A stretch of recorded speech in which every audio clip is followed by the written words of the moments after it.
ma chaîne YouTube Mes Livres Santé. Cette semaine, 3 livres sur le body positive. Je commence par Body Positive Attitude d'Elie Kileuse aux éditions Marabout.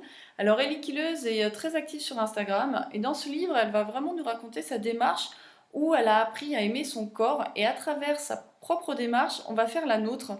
C'est assez intéressant, c'est très ludique, l'auteur se met en scène mais de façon vraiment pas sérieuse. C'est ça qui est drôle d'ailleurs. Et voilà, elle va nous guider pour choisir des vêtements qui correspondent à notre morphologie, comment dédramatiser tout ce qu'on voit sur les réseaux sociaux, et puis surtout comment apprendre à aimer nos défauts physiques, que ce soit notre peau d'orange, que ce soit nos petits bourrelets, et j'en passe.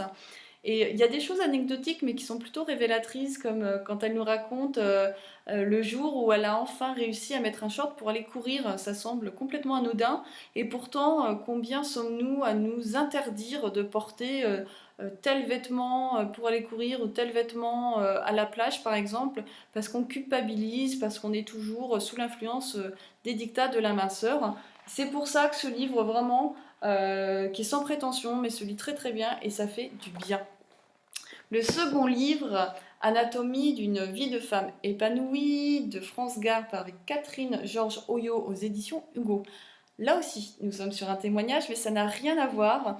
Alors, l'auteur vraiment a plus de vécu, et c'est ça aussi qui est très intéressant. J'ai vraiment beaucoup aimé aussi ce livre, parce qu'elle nous raconte sa vie de femme avec des petits focus à 16 ans, à 20 ans, lors de son accouchement, à 40 ans, et puis la venue de la ménopause.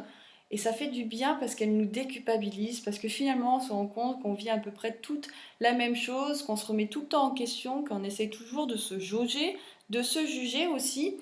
Et voilà, elle va nous raconter comment à chaque fois elle essaye de se reconnecter avec ce corps, comment elle apprend de nouveau à l'aimer.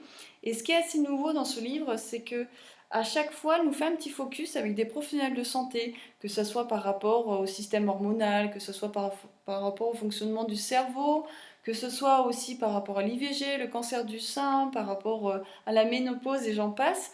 Et tout ça se mélange, mais finalement c'est assez clair puisque c'est séquencé au niveau chronologique.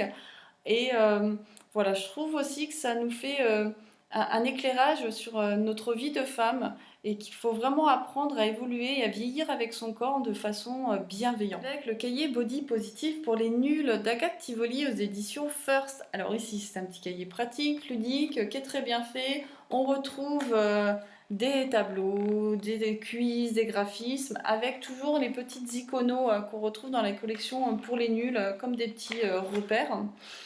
Et ce qui est intéressant, c'est que l'auteur, avant même d'aborder les conseils pour apprendre à s'accepter, va nous faire des bilans, que ce soit par rapport à notre influence, à l'influence des régimes, par rapport à l'influence des réseaux sociaux, des jugements hâtifs qu'on peut avoir sur nous-mêmes, mais aussi sur les autres.